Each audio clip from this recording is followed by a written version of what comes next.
आइए हम लोग परमेश्वर के वचन की ओर जाते हैं। आज एक वचन पर मनन करेंगे जो आपको मिलेगा मत्ती रचित सुसमाचार, उसके 17वां अध्याय, उसके 1 पद से लेकर के उसका 13 पद तक पढ़ेंगे।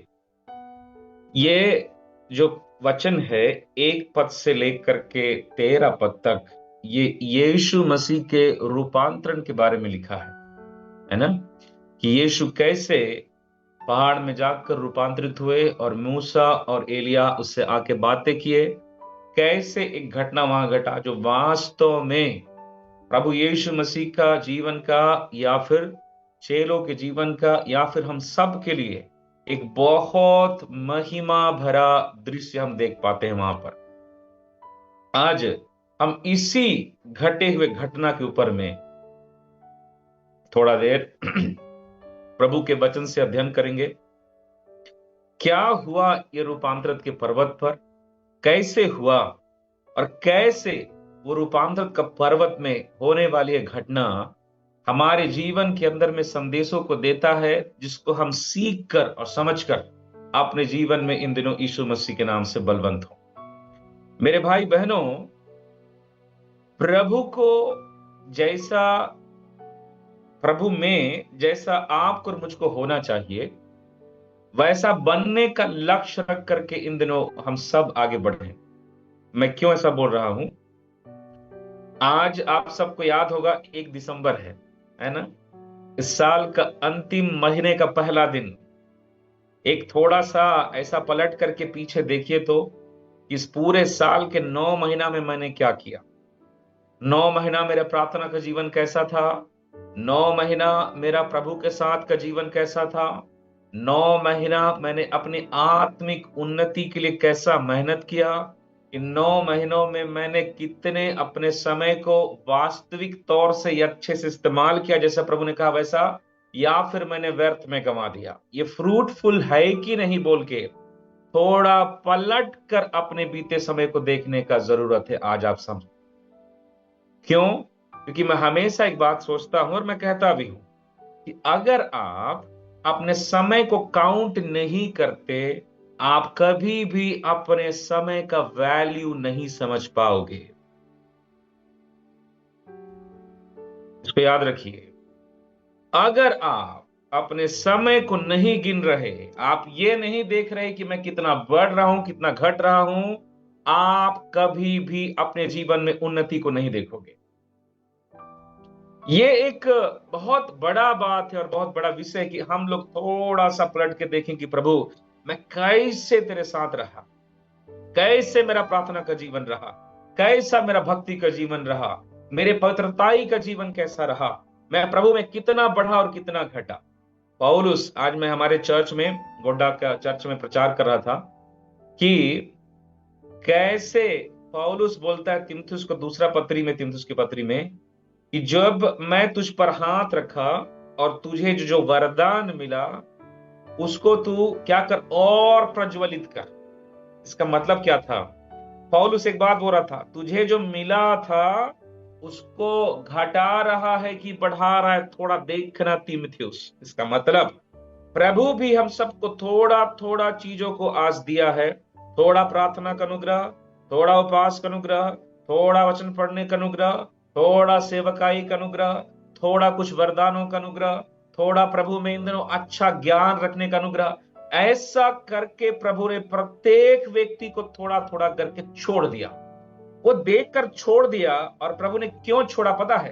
ताकि आप उसको बढ़ाने के लिए परिश्रम करके और बढ़ाओ। Please, hallelujah.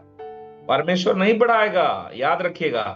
प्रभु नहीं बढ़ाएगा, प्रभु ऑलरेडी बढ़ा चुका है। बढ़ने का ज्ञान और बुद्धि और समझ दिया है। जैसे जैसे उसके बातों के अनुसार करोगे प्रभु बढ़ाएगा। तो फिर हमने इस पूरे साल में क्या किया? अपने लिए, अपने परिवार के लिए, अपने बच्चों के लिए, अपने माता पिता के लिए, अपने आत्मिक जीवन के लिए, और सबसे बढ़कर परमेश्वर के लिए। हम्म? एक बहुत बड़ा सवाल है मेरे भाई बहनों। सबका हिसाब लेगा प्रभु। याद रखिएगा हर चीज का। Praise the Lord.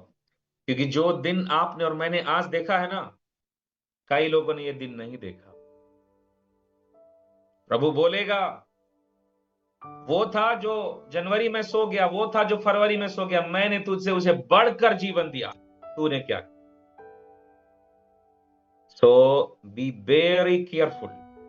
बड़े सावधानी के साथ प्रभु के साथ चले। प्रभु की महिमा हो।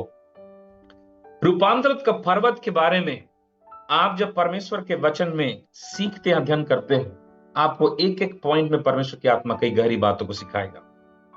मैं पहले पद से पढ़ना चाहूंगा, ध्यान से सुनिएगा। 17 अध्याय वचन 1। 6 दिन के बाद यीशु पतरस, याकूब और उसके भाई यूहन्ना को साथ लिया और उन्हें एकांत में किसी ऊंचे पहाड़ पर ले गया। वहां उनके सामने उसका रूपांतरण हुआ और उसका मुंह सूर्य के समान चमका और उसका वस्त्र ज्योति के समान उजला हो गया, और मूसा और एलिया उसके साथ बातें करते हुए दिखाई दिए। Praise the Lord. ध्यान से समझिएगा। प्रभु की आत्मा हम सबको आज की रात बातें करे और समझने के लिए अनुग्रह करे। रूपांतरित के पर्वत के अंदर में करीबन 4 पहलू दिखता है। पहला, यीशु के 3 चेले। दूसरा, खुद यीशु मसीह। तीसरा, मूसा और एलिया का आना। और चौथा, यीशु का परमेश्वर का वहां पर होना। ये 4 चीजें, 3 चेले, यीशु, मूसा, एलिया और खुद परमेश्वर। परमेश्वर ने या प्रभु यीशु मसीह ने यह रूपांतरित का अनुभव अपने 12 चेलों में से 12 को नहीं दिया, केवल 3 को दिया। और ये 3 को क्या किया? प्रभु ने चुनकर उस 12 से अलग किया। अगर आप बाइबल को ध्यान से पढ़ें तो आप बाइबल में एक चीज सीखोगे। यीशु के 12 चेले जरूर थे, लेकिन ये 3 चेले अक्सर यीशु के सबसे करीब रहने वाले थे। बाकी 9 को आप अधिकतर यीशु के अगल बगल में काम करते देखोगे, लेकिन इतना नहीं जितना आप पतरस, याकूब और यूहन्ना को देखोगे। इसका मैसेज क्या है पता है? चेला बनने से ही नहीं होता, ऐसा चेला बनो जो यीशु के सबसे ज्यादा नजदीक होने वाला हो। Praise the Lord. सेवकाई करने से ही नहीं होता, ऐसा सेवा करो जो यीशु के सबसे नजदीक रह के सेवा करने वाला हो। प्रार्थना करने वाले ही नहीं होने से नहीं होता, ऐसा प्रार्थना करने वालों जो यीशु के सबसे नजदीक होकर प्रार्थना करने वाले बने। इसका मतलब 12 चेलों में भी 3 का स्थान यीशु के जीवन में अलग था।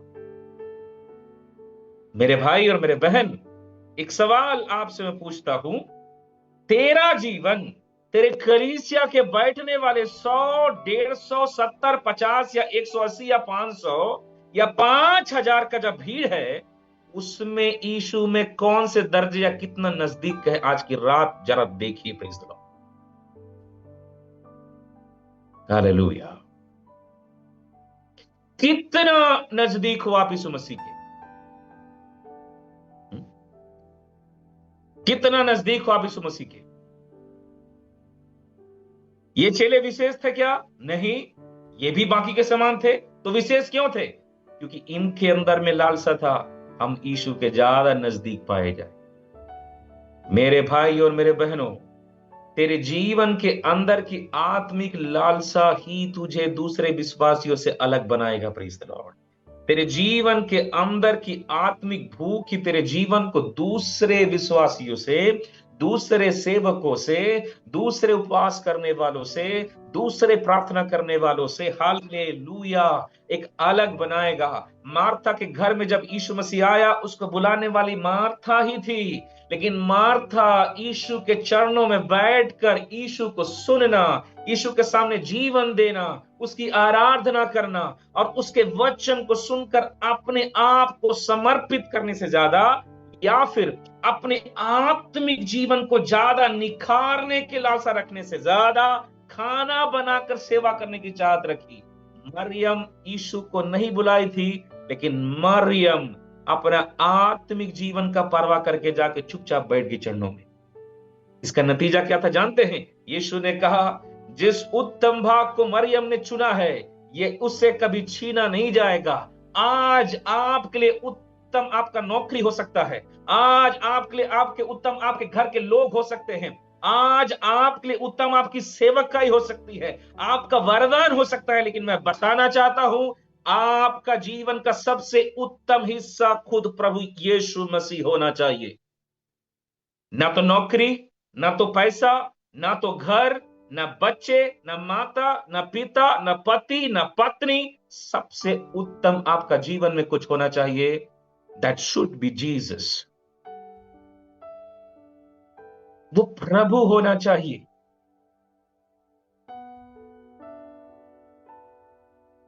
क्यों बताऊं आपको?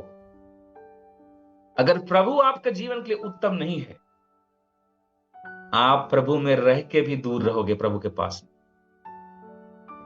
आप प्रभु में उसके वचनों को जानकर आप उसको इग्नोर करते हुए एक मामूली विश्वासी बनकर पीछे बैठकर ताली बजा सकते हैं, तो साथ ही साथ आपके अंदर अगर प्रभु में प्यास हो, प्रभु मुझे तेरा अभिषेक से भरना है, प्रभु मुझे तेरी सेवा करनी है, प्रभु मैं तुझसे बातें करना चाहता हूं, मैं मूसा के समान आमने सामने खड़ा होकर तेरे साथ जीना चाहता हूं, मैं तेरे लिए पिता आत्माओं को जीतना चाहता हूं, बोल करके मेरा जीवन तेरी महिमा के लिए हो जाए, बोल करके मेरे भाई बहनों आप संसार के भीड़ और अपने कलीसिया के भीड़ से अपने आप को अलग बना सकते हैं। It's all up to you.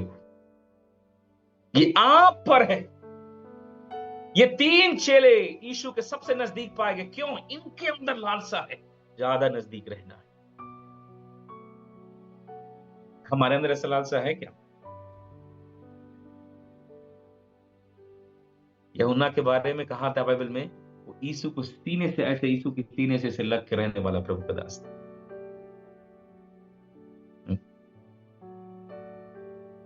मेरे भाई बहनों, आज की रात परमेश्वर की आत्मा आपसे बातें करे।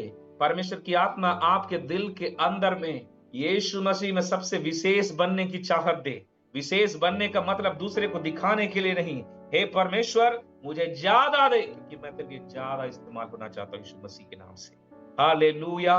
अगर ऐसा प्यास है तो यीशु कहता है यदि कोई प्यासा है तो मेरे पास आए, मैं उसे पानी देकर तृप्त करूंगा। प्यास से लोग ही प्रभु से पा सकते हैं।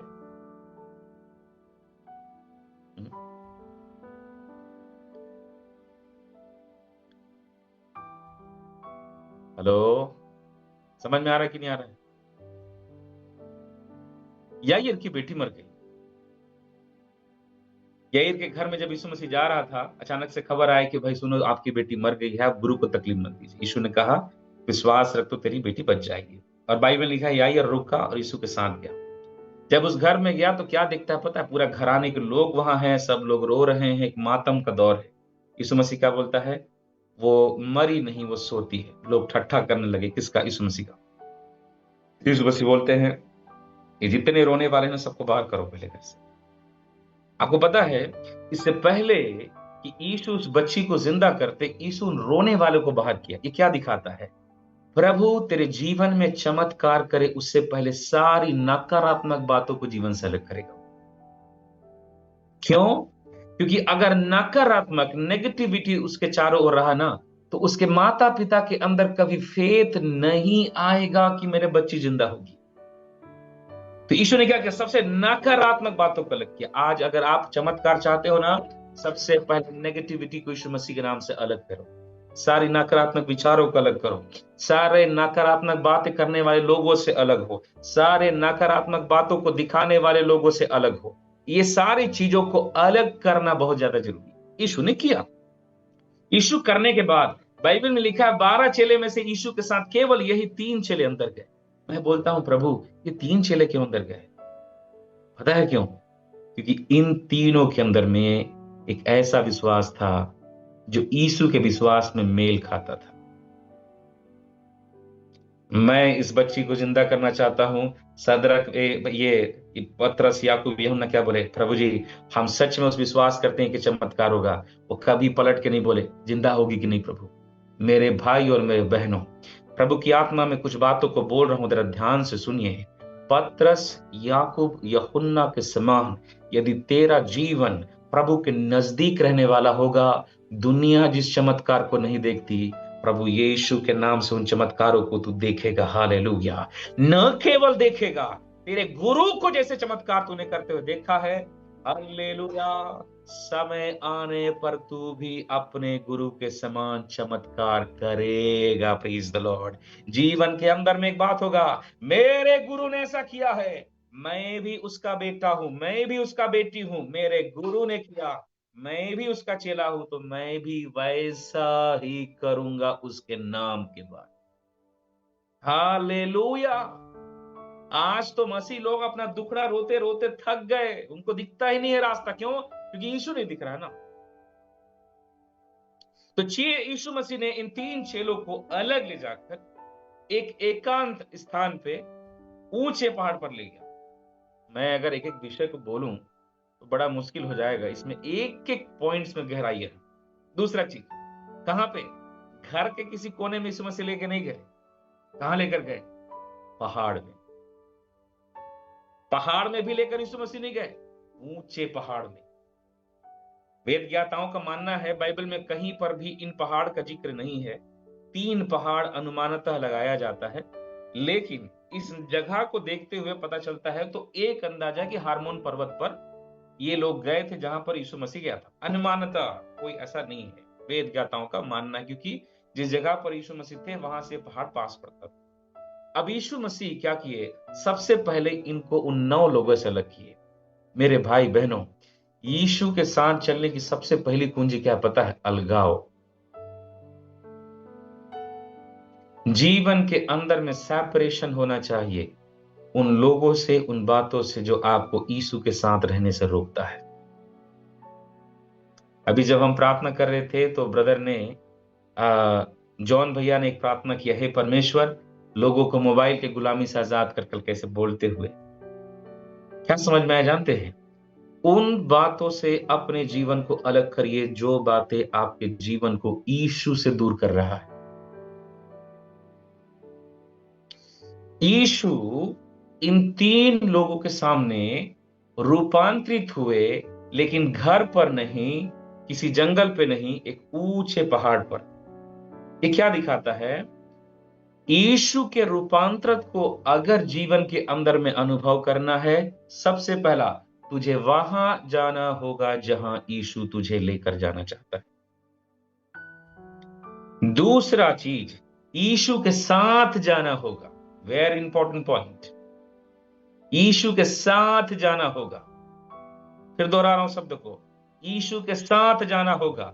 आमोस 3:3 कहता है, जब तक 2 व्यक्ति परस्पर सहमत न हो वो साथ में नहीं चल सकते। अगर मैं बोलता हूं आप यीशु के साथ चलो, तो यीशु आपसे सहमत नहीं होगा, आपको यीशु से सहमत होना पड़ेगा। इसका मतलब जैसा प्रभु बोलता है वैसा जीवन को बनाओ। नहीं तो 3 टाइम यहां जूम मीटिंग जुड़ के रविवार को अपने चर्चों में 4 तो अच्छा सुर में गाना गाने से भी कुछ नहीं होने वाला। कुछ नहीं होगा, लिख के देता हूं मैं। 2020 से लेके आज दिसंबर 2024 का 1 तारीख है। मैं आपको चुनौती देता हूं यहां बैठे हुए लोगों के लिए, आप गिना कर 5 काम दिखाओ जो आपने प्रभु के लिए किया, जिसको आप ये कह सको कि प्रभु जी मैंने इस काम को तेरे नाम में पूरा किया।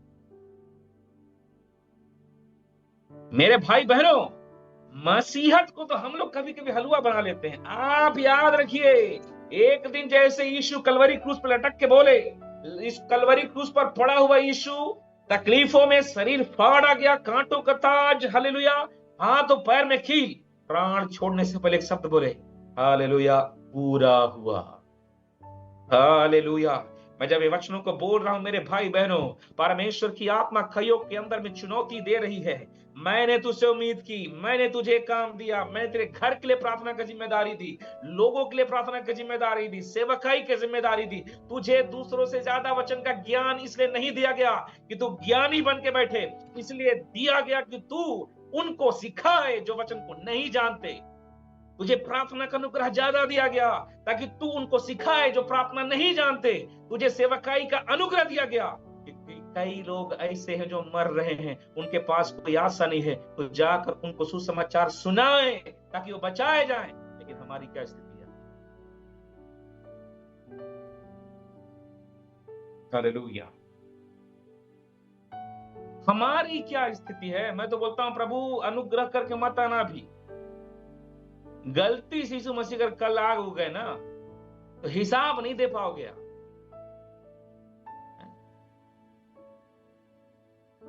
वो आपका पति नहीं है ना कि बताइए तो कहां कहां पैसा खर्चा किया। वो आपका पत्नी भी नहीं है, आपका मम्मी पापा नहीं है। अरे हो गया, छोड़ो, ऐसा नहीं होगा। ये यीशु के कहे ही उस स्थान पे जाना जरूरी है। पहला यीशु के साथ जाना जरूरी है। मेरे भाई बहनों सुनिए, यीशु अपनी बातों को दिखाने के लिए उनको चेलों को उस स्तर में लेके गया। यीशु अपना स्तर नीचे नहीं किया। यहां पे यीशु मसीह क्या दिखा रहे थे पता है? आप बाइबल पढ़ के देखिए। पतरस अपने जीवन के अंदर में, मैं ज्यादा ही 10 मिनट बोल के बंद करूंगा। पतरस अपने जीवन के अंदर में यीशु के द्वारा किए हुए चमत्कारों की व्याख्या कहीं नहीं किया। हमने मुर्दा जिंदा किए, हमने अंधों को आंखें बातें देखा, हमने गूंगों को चलते हुए देखा। जब पतरस अपना पत्री लिखता है ना, तब क्या लिखता पता है? हमने उसके प्रताप को उस पर्वत पर देखा था। मेरे भाई बहन, वो मामूली से शरीर में छिपा हुआ ओ त्रिएक परमेश्वर का वो दिव्य हल्लेलुया चेहरा पतरस ने हालेलुया उस रूपांतरित के पर्वत पर देखा। उस दिन पतरस ने देखा कि ये मामूली सा चेहरा लेकर मेरे साथ रहने वाला यीशु, जो बिल्कुल हमारी तरह दिखता है, ये इतना ही नहीं है, हमारे साथ चलने वाला हमारा सृष्टिकर्ता परमेश्वर है। पतरस समझ गया, अंधे का देखना बड़ा चमत्कार नहीं था, लंगड़े का चलना देखना बड़ा चमत्कार नहीं था, गूंगे का बोलना बड़ा चमत्कार नहीं था। बड़ा चमत्कार क्या था? अपने प्रभु को उस महिमा में देखना। हालेलुया, जिस महिमा में आने वाले समय में हम देखेंगे। Praise the Lord, hallelujah. पतरस अपने पत्रिया, पहला पतरस उसका 1 का, दूसरा पतरस 1 का 16 पढ़ के देखिए। वहां बोलता है हमने उसकी ऐसी प्रताप देखी उस पर्वत पर। ये चीज अगर चाहिए कि आप यीशु को वैसा देखो जैसे दुनिया ने अभी तक नहीं देखा, हालेलुया, तुझे उसके साथ चलने वाला बनना पड़ना, तुझे उसका आज्ञा मानने वाला बनना पड़ेगा, तुझे उसके अनुसार सब बातों में बनना पड़ेगा जैसा वो बोलता है। प्रीज, तुझे पहाड़ों पे चढ़ना पड़ेगा। बाइबल में पहाड़, पर्वत अलगाव को दिखाता है, पहाड़ बलिदान के स्थान को दिखाता है, पहाड़ प्रार्थना के स्थान को दिखाता है।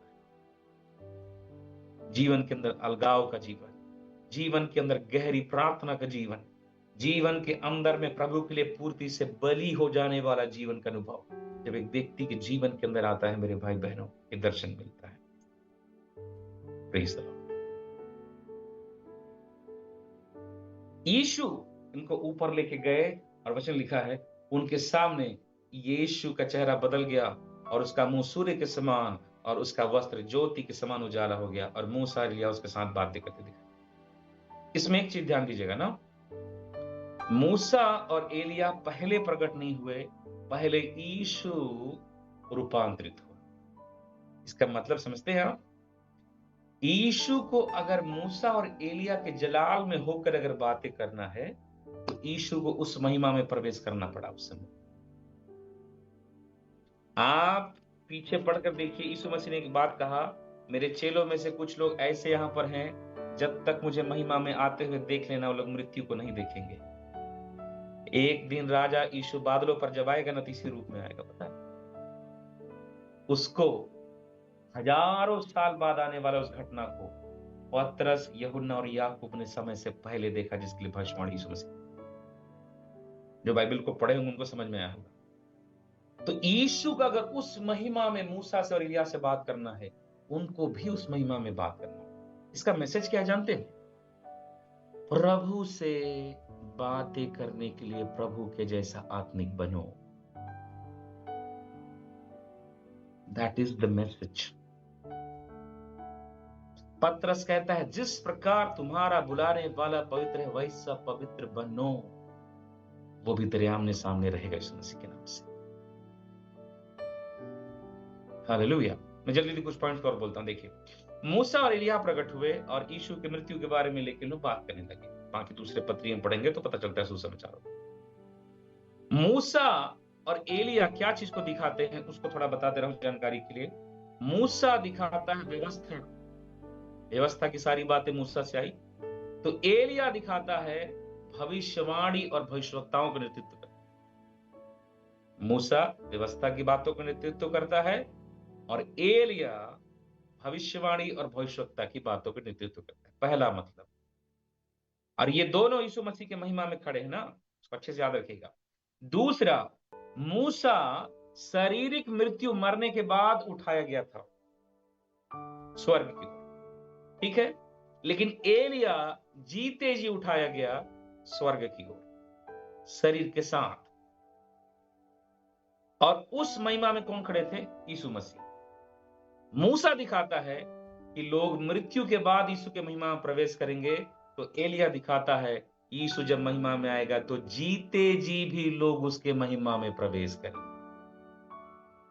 हालेलुया। कुछ समझ में आया कि नहीं? आशा करता हूं प्रभु की दया से आ रहा होगा। प्रेज़ द लॉर्ड, है ना? ये इस चीजों को नेतृत्व करता है, ठीक है।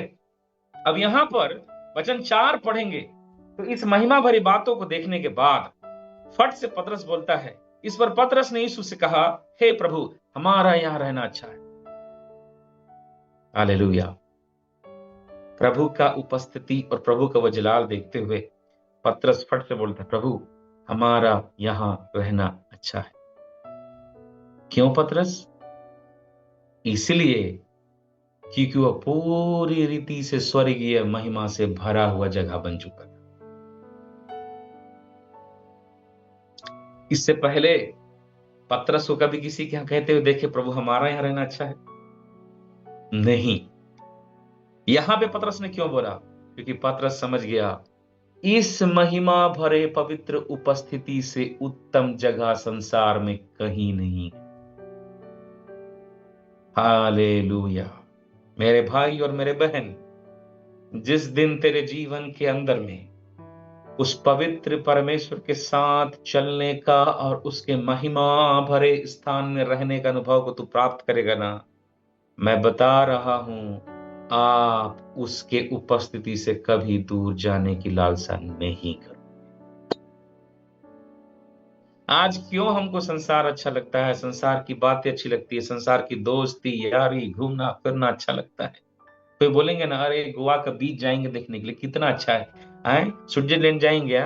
भैया दुनिया भर कहां कहां जाते हैं, जाएंगे भैया। मैं एक बात बोलूं, जो प्रभु की उपस्थिति का स्वाद चखा है ना, उससे पूछ कर देखिए, उससे सुंदर दुनिया में कुछ भी नहीं।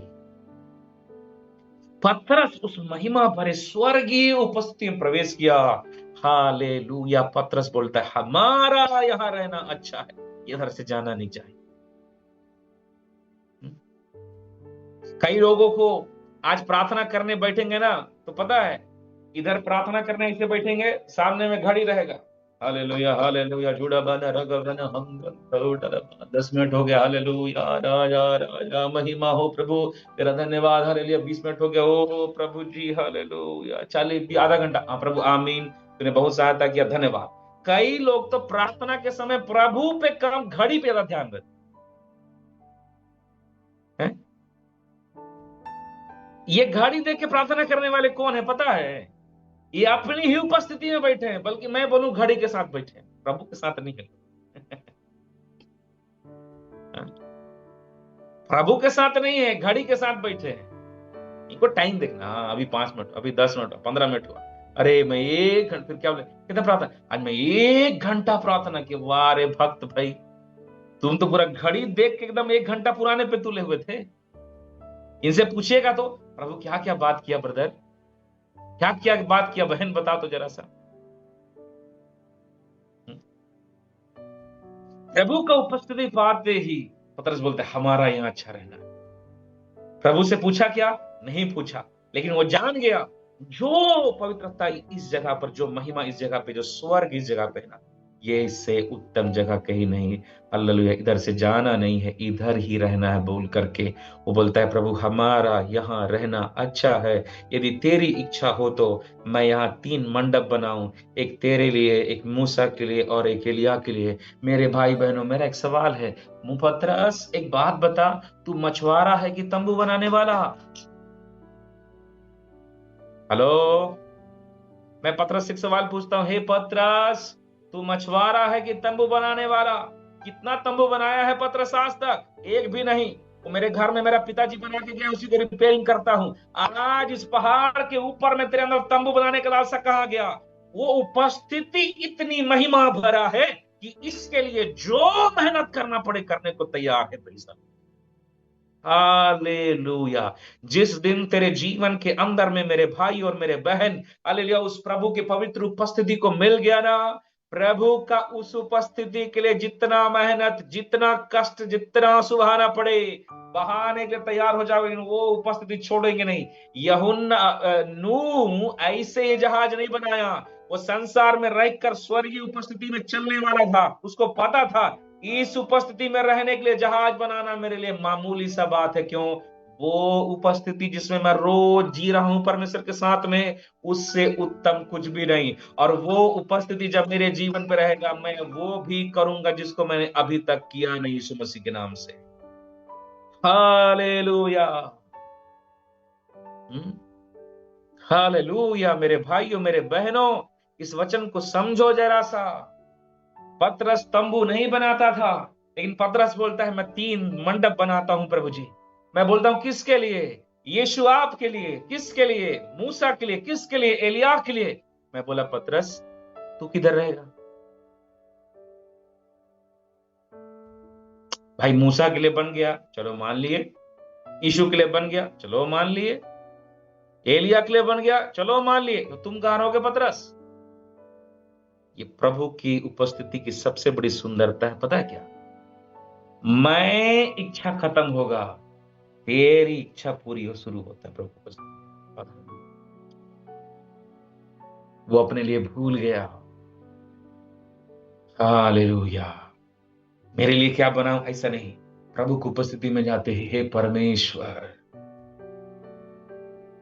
मैं तेरे लिए बनाना चाहता। मेरे भाई, मेरे बहनों, परमेश्वर की उपस्थिति का एक सबसे बड़ा राज जानते हैं क्या है? जिस दिन आप उसकी उपस्थिति में प्रवेश करोगे ना, आप उस दिन अपने आप को नहीं देखोगे, आप देखोगे तो केवल और केवल यीशु मसीह को, उसकी इच्छा और उसकी बातें। इस महिमा भरी उपस्थिति में जीने वाला यीशु ने एक शब्द कहा, मेरा भोजन तो यह है कि अपने भेजने वाले की इच्छा पर चलूं और उसके काम को पूरा करूं। अगर आप प्रभु की उपस्थिति में नहीं होना, आप केवल अपना सूझेगा, अपना। लेकिन जिस समय आप प्रभु की उपस्थिति में सच में प्रवेश किए ना, हालेलुया, यशायाह के समान बोलोगे, प्रभु मुझको भेज, मैं जाऊंगा। आप अपने आप को खो दोगे परमेश्वर की उपस्थिति में। आज मैं बताऊं आपको, मसीह जीवन में सबसे बड़ा विरोधी उन्नति का आपका जीवन का कौन है? आप में से कई को लगता होगा शैतान। मैं आपको बताना चाहता हूं, मसीह जीवन में बढ़ने के लिए रोकने वाला सबसे बड़ा विरोधी शैतान नहीं है। बाइबल पढ़ के देखिए, आप खुद हो। आपके जीवन की अपनी लालसा और अभिलाषा ही आपके जीवन की उन्नति का सबसे बड़ा विरोधी है। इसलिए यीशु मसीह ने कहा, यदि कोई मेरे पीछे आना चाहे तो अपने आप का इनकार कर मेरे पीछे हो ले। यीशु ने कभी नहीं कहा कि शैतान तुमको रोक देगा। यीशु ने कहा, तुम्हारी अपनी लालसा, तुम्हारी अपनी खुशी, तुम्हारी अपनी इच्छा, तुम्हारा अपना ज्ञान, तुम्हारी अपना समझ, यही तुम्हें मेरे पीछे आने से रोकेगा। यीशु मसीह ने कहा कि सुनो परमेश्वर, मैं कभी तुमको नहीं परखता, शैतान भी तुमको परख नहीं सकता, लेकिन तुम अपने लालसा और अभिलाषा में फंस के परीक्षाओं में पड़ते हो। याकूब उसका 1 अध्याय में लिखा हुआ है। इस वचनों का क्या मतलब है? परमेश्वर की आत्मा आपको चाहता कि आप उस उपस्थिति में प्रवेश करो जहां पर मैं खत्म हो जाता है, और परमेश्वर की इच्छा चालू होती है। और बाइबल कहती है कि जो कल्पनाएं मैंने तेरे लिए की है वो तेरे लिए हानि की नहीं, वो तेरे लाभ के लिए है। Praise the Lord. मेरे भाई बहनों, आप परमेश्वर की इच्छा ढूंढना शुरू कर दोगे, उसका बातों को ढूंढना शुरू कर दोगे, और वो एक एक बात आपके जीवन के महिमा। पतरस ने इस बात को एहसास किया। हालेलुया। एक और लास्ट बात में बताकर यहां खत्म करता हूं। पतरस ये बोल ही रहा था कि वचन 5 में लिखा है कि एक उजले बादल ने उसे छा लिया, और वह बादल में से यह शब्द निकला, यह मेरा प्रिय पुत्र है जिससे मैं प्रसन्न हूं, उसकी सुनो। यीशु मसीह किसका पुत्र है? परमेश्वर का। ये घोषणा किसने किया? खुद परमेश्वर ने, आकाशवाणी हुई। प्रभु क्या बता पता है? एक तरफ मूसा है, एक तरफ एलिया है। मूसा व्यवस्था के नेतृत्व करता है, तो एलिया भविष्यवक्ताओं का, तो वहां पर यीशु बीच में है। परमेश्वर ने कहा पता है, व्यवस्था का छोड़ो, भविष्यवक्ताओं का छोड़ो, सर्वश्रेष्ठ कौन है यहां पर? यीशु मसीह। अब इसका सुनना शुरू करो। हालेलुया। कितनों को समझ में आ रहा है मुझे नहीं पता, लेकिन जितनों को भी आ रहा है प्रभु आशीष दे। व्यवस्था का सुनना खत्म करो। क्यों? यीशु व्यवस्था पूरा करने आ चुका है। भविष्यवक्ताओं को सुनना बंद करो भी। क्यों? क्योंकि भविष्यवाणी सब यीशु मसीह में आके पूरा हो रहा है। जितना व्यवस्था की बातें थी, जो भी भविष्यवाणी था, सारा यीशु में आके पूरा होता है। इसकी सुनो। और ये शब्द की, ये मेरा प्रिय पुत्र है। मैं एक चीज दिखाऊं आपको। इसी मत्ती का 16 अध्याय उसका 16 से पढ़कर देखिए। यीशु मसीह पूछता है कि सुनो ना, लोग मुझे क्या कहते हैं? किसी ने कहा तुझे भविष्यवक्ता कहते हैं प्रभु, तो किसी ने कहा तुझे एलिया कहते हैं, कोई यूहन्ना कहते हैं। तो यीशु मसीह पूछता है चलो से, तुम मुझे क्या कहते हो? पतरस क्या जवाब देता है पता है? तू जीवते परमेश्वर का पुत्र मसीह है। हेलो, ध्यान दीजिएगा। कल के दिन में ही यह प्रकाशन मिला था। किसको? पतरस को। एक दिन पहले प्रकाशन मिला है, तू परमेश्वर का पुत्र मसीह है। वाओ। अगले दिन फिर परमेश्वर को बता रहा है, मैं मेरा प्रिय पुत्र, इसका सुनो। इसका मतलब क्या है? यीशु ही मसीह है, यीशु ही परमेश्वर का पुत्र है, यीशु ही परमेश्वर है। ये जानने से कुछ नहीं होगा पतरस। जान गया है तो आज्ञाकारी होकर उसको महिमा दे। मेरे भाई और मेरे बहनों, आप बाइबल को भले 15 बार पढ़ लो, आप जाकर के बाइबल से BTH, MTH, DTH, MDU, जितना डिग्री है आप सब करके आ जाओ। मैं एक सच्चाई बताऊं, ये डिग्री केवल कागज के टुकड़े के अलावा कुछ भी नहीं है। अगर तूने जिस बात को सीखा अगर उसमें आज्ञाकारी नहीं है तो प्रेज द लॉर्ड। परमेश्वर ने कहा ये मेरा प्रिय पुत्र, इसका सुनो। तुम उसके पास बोलने के लिए नहीं, सुनने के लिए बुलाए गए हो। पहले आज कितने लोग सुनते हैं? आजकल तो लिस्ट लेके जाते हैं प्रभु के पास। किराना सामान जिसे लेने जाते हैं, देखें, ये देखिए चाचा, 1 किलो दाल, 2 किलो नमक, 3 किलो शक्कर, हाँ हल्दी मसाला नमक मिर्चा, हो गया बस। वैसे ही प्रार्थना, प्रभु मेरे बुआ को तेरे हाथ में, बुआ का बेटा को तेरे हाथ में, मेरा चाचा तेरे हाथ में, चाचा का बेटा जो वहां पगला है उसको तेरे हाथ में, उसका नशा छूटे तो उसका नशा उतरे, उसको दुष्ट आत्मा छोड़े तो उसको पकड़े। ये कर करके ना पूरा 2 घंटा पार करने के बाद यीशु मसीह के नाम में प्रार्थना सुना, आमीन। वो बोलेगा अरे मेरे को भी तो कुछ बोलना था भाई, सुन लेते हैं। लिस्ट थमा के लीजिए भैया, बराबर देना, घर जाके चेक करूंगा फिर मैं। ऐसा तो प्रार्थना है। कभी बैठ के प्रभु के सामने मैं खुले बोलता हूं, चैलेंज मेरा, कितने लोग जो सुनने जाते हो बताओ? मैं तो लोगों को देखा हूं प्रार्थना करते, भाई प्रार्थना करने बैठे ऐसे घुटना टेके, हालेलुया प्रभु तेरा धन्यवाद धन्यवाद प्रभु, मैं तेरा धन्यवाद करता हूं, मैं अपने बेटे को तेरे हाथ में सौंपता हूं, उसे आशीष करता हूं, उसका नौकरी लग जाए, बहुत बढ़िया प्रभु, 50,000 की नौकरी से शुरू हो, ओ प्रभु जी यीशु मसीह के नाम में। फिर मेरी बेटी के लिए प्रभु जी, फिर मेरे घर का वो काम है पिता, फिर जमीन का काम है पिता, फिर मेरा चाचा का पिता, उसका बेटा बीमार है पिता, उसकी बहू लड़ती है पिता। मैं बोला हे परमेश्वर, प्रभु भी सुनकर ऐसा प्रार्थना परेशान हो जाए। लिटरली मेरे भाई बहनों, आप कम ऑन, मतलब आप सोचो ना कि आप एक लिस्ट लेके गए, आप चालू हुए। कितने लोग प्रभु आज मैं तेरे सामने घुटने टेकता हूँ, आज जो बातें आप मुझसे करना चाहते हैं आप कीजिए, मैं आपको सुन पाऊं यीशु मसीह के नाम से।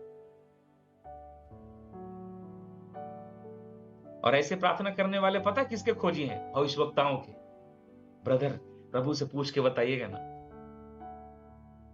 प्रभु से पूछ के बताइएगा ना। अरे भविष्यवक्ताओं से पूछवाओगे ही भाई, क्यों पूछवाओगे? तुम तो भैरा हो,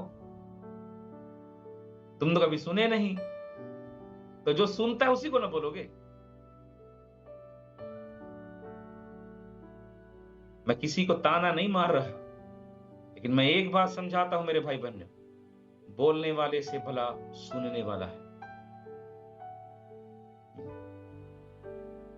मैं एक बात बोलूं, अगर आज हम प्रभु का सुनते ना, हमारा जीवन में दुख तकलीफ विपत्ति नहीं आता। याईर की बेटी जब मर गई, एक जन आकर बोलता है तेरी बेटी मर गई, गुरु को तकलीफ मत दे। यीशु ने सुना, 12 चेलों ने सुना, भीड़ ने सुना, और याईर ने भी सुना। उसी बीच में यीशु बोलता है, हे याईर, यदि तू विश्वास करे तो तेरी बेटी बच जाएगी। याईर, किसका सुनेगा तू?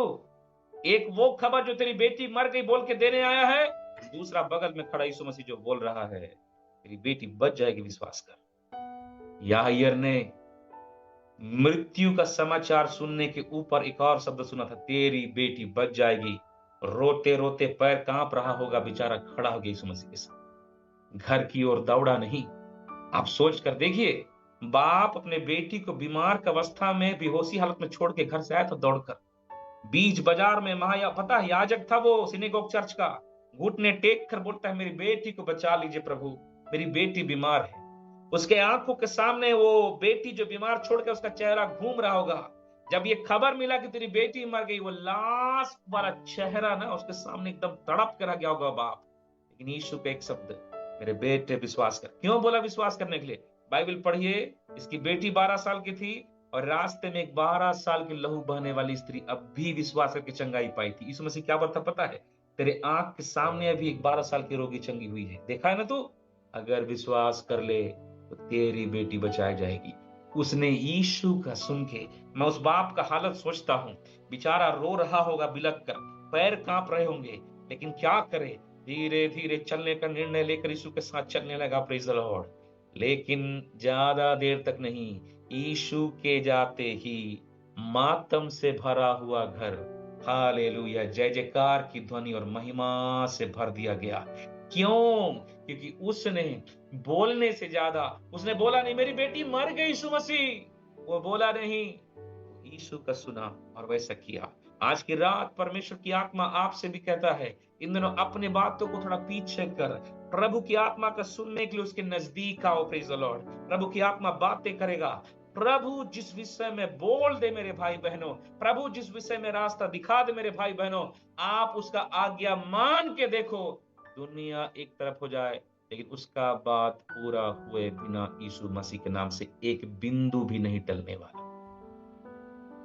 हालेलुया। मेरा समय खत्म हो गया है। यीशु मसीह के 3 चेले जो बाकियों से अलग हुए, यीशु मसीह के 3 चेले जो यीशु के साथ गए, यीशु मसीह के 3 चेले भी रात के समय में, यीशु मसीह के 3 चेले जो यीशु के साथ चले, यीशु जहां ले जाना चाहता। यीशु मसीह के 3 चेले में से क्या, जिन्होंने कहा प्रभु हालेलुया हम इस दर्शन को देखें जो सब चमत्कारों से बड़ा है। मेरे भाई बहनों, आज सबसे बड़ा चमत्कार उस यीशु को महिमा में देखना है, यह देखना कि यीशु ही परमेश्वर है। जब उस महिमा में प्रवेश किया, उस उपस्थिति में पतरस बोलता है हम यहां से जाएंगे नहीं, इधर में ही रहेंगे। आज कई लोग प्रभु को पता है चर्च में हैं तो पंडित, बाहर निकलने के बाद पोंगा पंडित। चर्च के अंदर रहते ही मसीह है, बाहर निकलने के बाद मसीह हो जाते हैं, है ना? ऐसा वाला नहीं, वो उपस्थिति छोड़ना नहीं है। अगर आप पाए हो तो तीसरा, एक आकाशवाणी मेरे बेटे की सुनो। एक वचन लिखा यूहन्ना में, अब वो समय है और वो समय आता है जब मुर्दे उस पुत्र के शब्द को सुनेंगे और मुर्दों में से जी उठेंगे। उसके शब्द मुर्दों को भी जिलाता है। प्रभु का सुनने वाले बनो। जैसा कि प्रकाशित वाक्य पढ़ के देखिए बार बार, जिसके कान हो सुन ले कि आत्मा क्या कहती है, जिसके कान हो सुन ले कि आत्मा क्या कहती है। प्रभु बोलेगा, तुमको तो चुगली सुनने से फुर्सत नहीं है, तुमको तो दूसरे का चुगली सुनने से फुर्सत, तो सुनाने से फुर्सत नहीं है, तो मेरा कहां सुनोगे। मेरे भाई बहनों, बाइबल में लिखा, सावधान रहो, तुम क्या सुनते हो। मेरे भाई बहनों, उन हर एक बातों से अलग हो जाओ जो प्रभु को नहीं चाहिए। आज उसकी आवाज आपके जीवन को स्पर्श करे और आपके जीवन पर एक अद्भुत ब्लेसिंग्स दे।